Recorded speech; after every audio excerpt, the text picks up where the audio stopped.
How's it going, everybody? It's Pat, the Jaydog Adventures. Today I'm hanging out with my buddy over here, Jason Pandolfi, the 2018 Norcal Tournament Trout Series Angler of the Year. So what we're going to do today is basically go over some topics about how he did it, what inspires him, and what he's going to continue to do to move forward in the tournament business here in the fishing game in the Bay Area. So you guys stay tuned because this video, it's going down. So I remember when I was young, man, my dad took me fishing. As far back as I can remember, I was probably just a young buck, man, 3-4 years old. But something had stuck out with me that day when he took me because I'll never forget. His pole just flies into the water at Lake Chabot. My dad out of nowhere jumps out of his old school aluminum lawn chair and he jumps into Lake Chabot and he goes after the pole, gets the pole back, comes in, reels in, and it's like this huge monster carp. My dad thought he had caught the biggest trout, man. I'm not playing. And dude, I can remember that as one of the things that inspired me. What I want to know is, Jaydog, you're a great angler. Obviously, your skills they've came out and everybody's like, who's this Jaydog guy, man? You're winning tournament after tournament, and my tournament series as well as some other tournament series is out there in NorCal. And I just want to know, tell me, what's the legend of Jaydog and what has inspired you to be who you are today? Thanks, Pat. Well, the name's come, it's been around for years, just from neighborhood friends and stuff like that. A lot of Jasons grew up in this neighborhood, so we all had our different names. My mother, she's the one that started me out fishing when I was 2-3 years old up at Donner Lake, California, and I caught my first trout there, and we still fish together to this day. Wow, man, that's crazy. It's not all the time you hear that you get inspired by a mother. It's becoming more popular nowadays to see lady anglers out there that are actually getting their kids outdoors involved. And what we're talking like early 70s here, mid 70s. Absolutely. When you were first starting to get going into fishing stuff. So tell me, man, tell me a little story about one of your first experiences you remember of like limiting out or a fish or something you saw. Well, yeah, like the best one was, me and my brother, I have an older brother, and fishing with my mom when we were young, my mom told the story that, my brother would sit there and be all patient and, waiting for the fish, and here I am, just holding the pole and running around the dock, and next thing I know, I've got 2 trout on the pole. My brother didn't catch anything all day. That's kind of like they say, yeah, man, Jaydog, him and that dang Snoopy pole, man, just reeled into 10-pound largemouth, kind of like that. We hear them types of stories all the time, and it's funny because a lot of us don't even bring our kids fishing until they're around, 4 years old, and then we're trying to teach them because they got the, the wiggles. They want to reel in their pole, cast, reel, cast, and trust and believe me, here in the future we'll be doing a lot of stuff, and we encourage for fathers and mothers out there to teach kids patience when it comes to fishing, because and that leads me to say, like, when it comes to timing, Jay, every second counts to Absolutely. have your hook in the water. Absolutely. And teaching that to kids at a young age, you'll never know or ever think or possibly imagine that now that we're like as old as we are now, how it means so much to have your pole in the water, because on a Saturday from 7 to 2 o'clock, 2:30, you got to catch that fish, and every second counts, right? Absolutely. Yeah. All right, man, that's cool.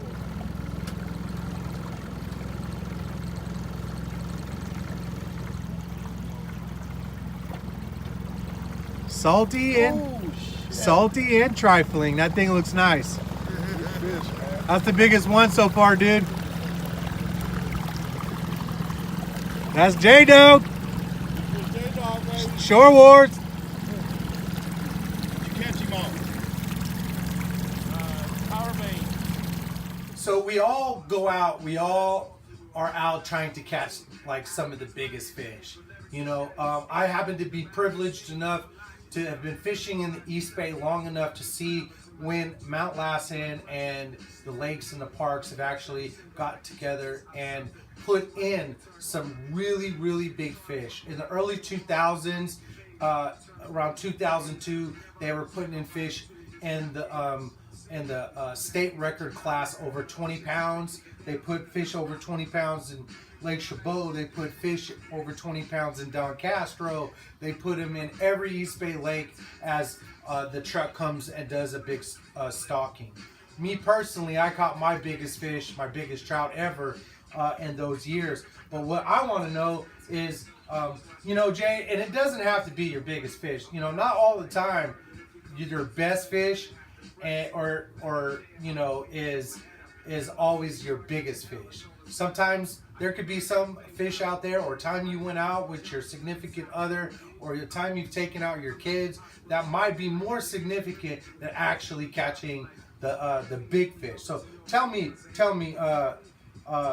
Jason, what are some of your best memorable moments of catching some big fish, or just catching fish in general? Yeah, well, first and foremost would be probably the first fish I ever caught, you know, with my mom at, you know, 3 years old. You know, you'll never, those are things you'll never forget. Yeah. You know, those are things that stick with you all the time. Second is probably a couple years back, I was involved in an epic fight with what turned out to be a 40-pound striped bass. Ooh. That I caught from the shore at Muscle Rock in Pacifica off the beach. And another time I was fishing with a little ice pole because I was in this really tight cove with all this structure everywhere, and you know, I'm just throwing this little ice pole because that's the only pole I could get in there, and I come to find out I pulled out a 6-pound trout out of that hole. Man, that's Okay, Jaydog, he's gonna weigh his fish. 4.90. Yeah. so. With all these trophies and awards being won, Jaydog, I'm just curious. Fishing in the Norcal Tournament Trout Series, you saw us award cash and prizes to the public. What I want to reach out and what I want to talk about a little bit about is getting the kids out participating in the events. Now, let's just say this weekend, we know it's probably going to sprinkle a little bit. Yes. What's going to happen? You're going to wake up in the morning and your 10-year-old's going to be like, Dad, I don't want to go fishing. But the bottom line is as anglers and outdoorsmen, these are just conditions that we deal with. And you'd be surprised. My uncle took me out on a trip in the mountains, told me, let's go. We started descending in. We're like 10,000 feet up, and we have to go all the way to the bottom to go fishing at Bear Creek, which is like way up in the Rocky Mountains. And his whole thing was he just wanted to see me as a 10 and 11-year-old go out, be a little uncomfortable, and overcome some fears and obstacles. And I did. It was raining.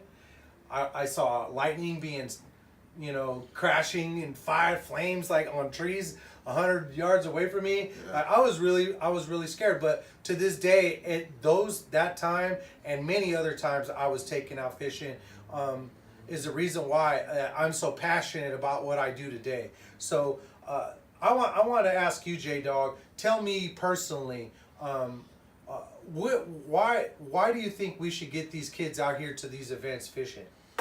Well, first of all, I mean, it's a good time. I mean, any time these days you can get kids away from technology is a bonus. Yeah. You know, you get them out to the outdoors. It's a good bonding experience with, you know, for the family. Yes. And you know, your events in particular are really great for the kids. You guys always you know, take care of the kids. You guys are super generous with them.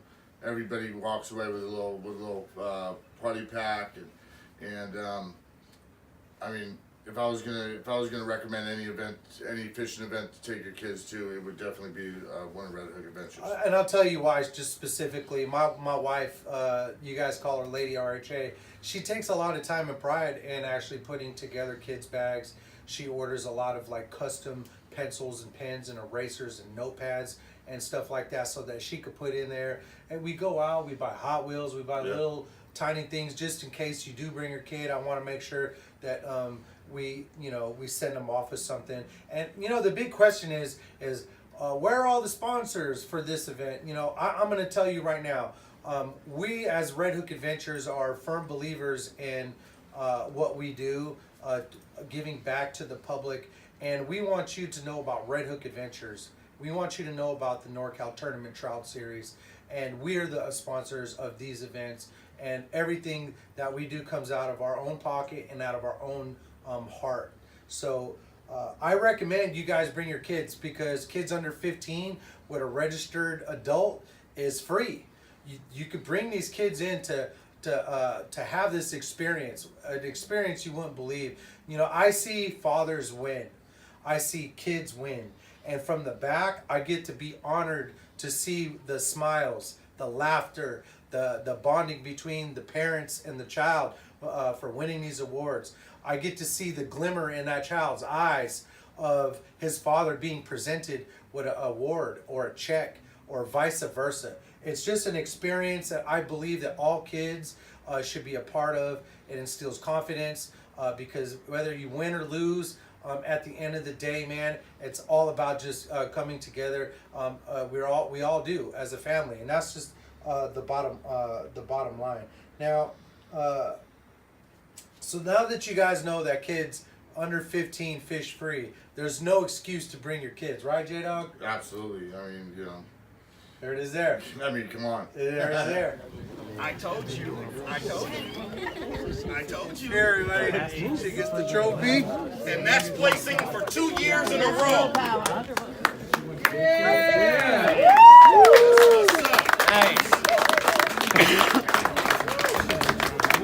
All right, everybody that won, come on up, please.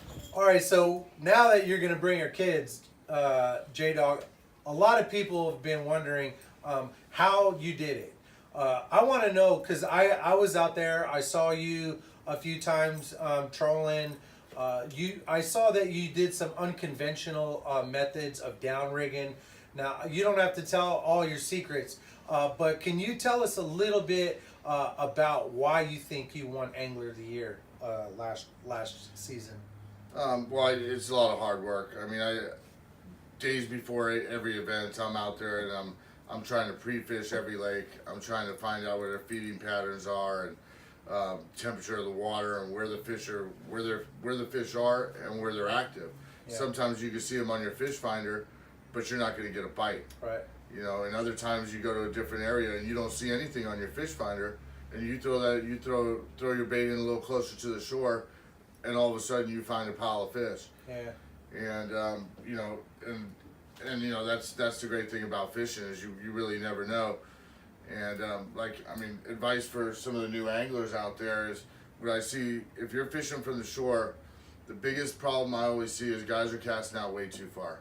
The fish are just 10, 15 feet off the bank. And I see guys, casting out 20, 30 feet, and they're not catching anything. And the other thing, the other advice I would give is, you got to move. Yeah. If the fish aren't biting where you're at, you got to get up and move. They're not going to come to you. And if you're in a pile, you find a pile of fish, but they're all in that 1 to 2 pound range. That's probably all that's in that school. Yeah. So get up and move. Yes. And go find you the big ones. Nice fatty. 535 it is. And going back to you saying that you pre-fish and you're doing a lot of homework, obviously that's part of a strategy. One thing I wanted to share is when I used to be blazing the trail, and part of my pre-fishing was having everything organized to where you're having pre-made leaders. You have everything put in an area where you could just go bang, bang, bang, you're back in the water. Because like we were talking about a little bit earlier, every second during a tournament counts. And every second that you have your rod out of the water, your line out of the water, is a second you're not catching fish. Very true. And I agree about the whole casting too far thing. Let me give you guys a tip. Just rehashing off what he just said, is especially at places like Lake Amador, for example. Okay, Lake Amador is designed like this.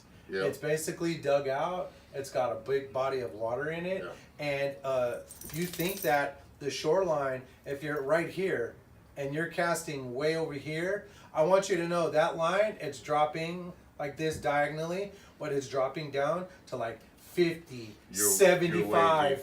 You're way deep. 100 feet deep sometimes, and then you're wondering why your line's getting snagged every time. It's getting caught on those rock shelves. You're dragging it back. You're dragging it back, and so and you're having to reel high every time. So listen, take his advice, the angler of the year, and just try challenging yourself.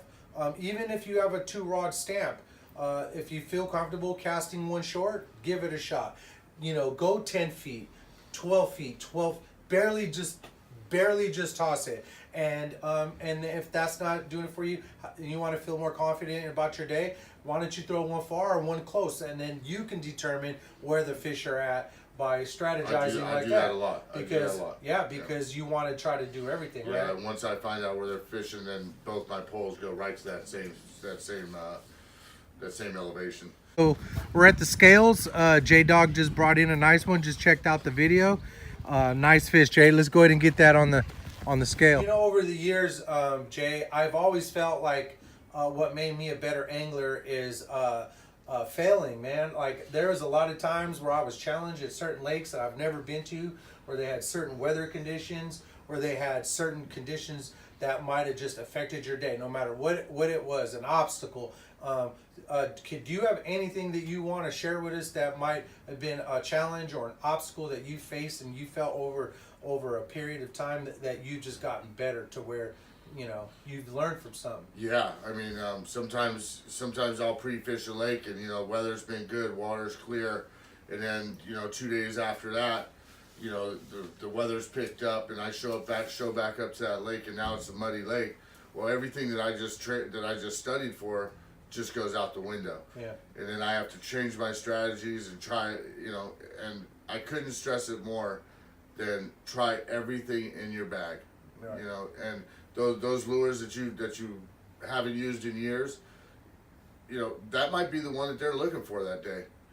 And you just it's perseverance. You just have to keep trying, and you'll find it. You'll find the pattern that they like. Yeah, and that's basically means that when you go out, don't do what everybody's doing, kind of like thing. Everyone says, what are they biting on? Oh, they're biting on chartreuse. Oh, okay. We know they're biting on chartreuse. Right. That's the obvious answer, right? But what are you doing different is what kind of the question is at the end of the day, to where after a period of time you start noticing that, hey, I started doing this differently. I started using these lures I've probably never tried. I started fishing at this depth, or whatever the situation might be. You went out of your comfort zone, right?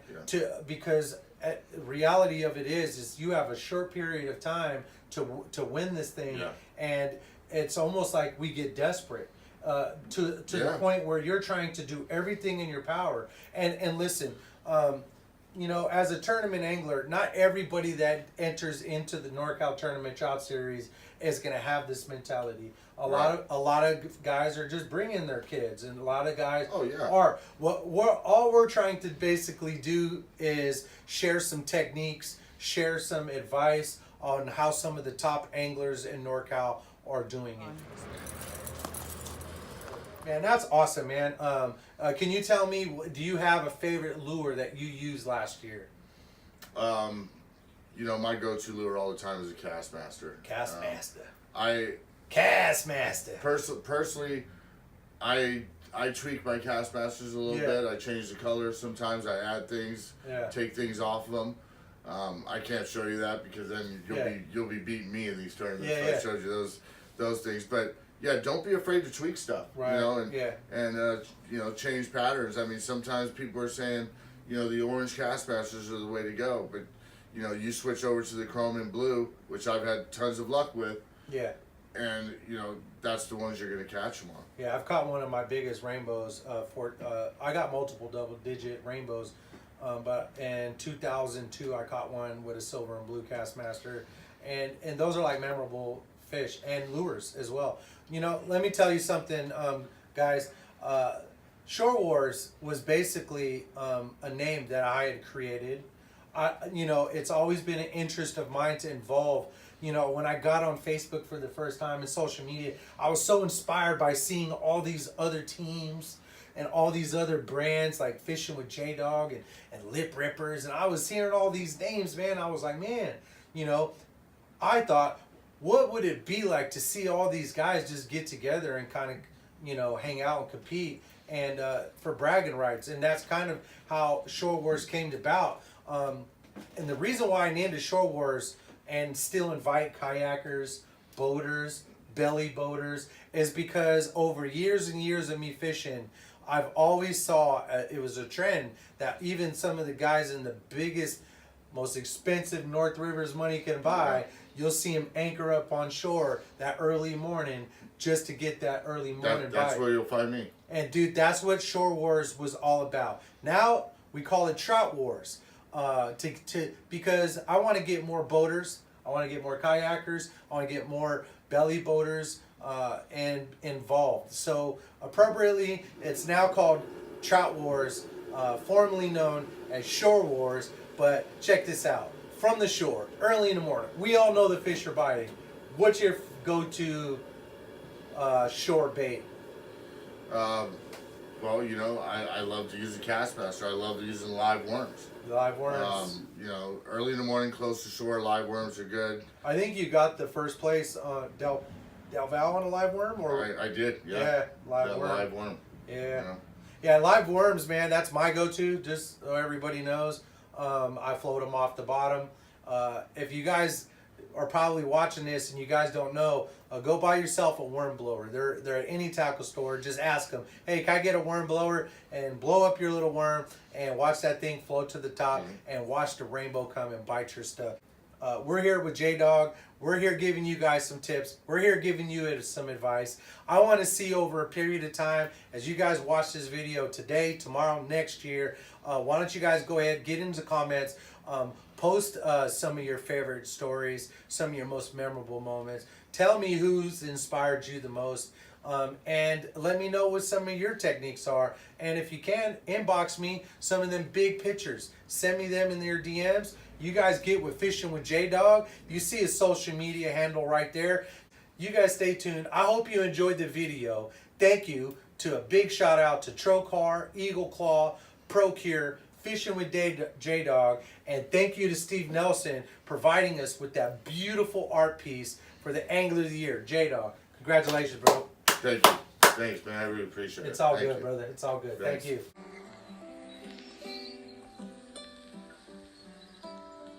Go to Fishing with Jaydog on Facebook.com.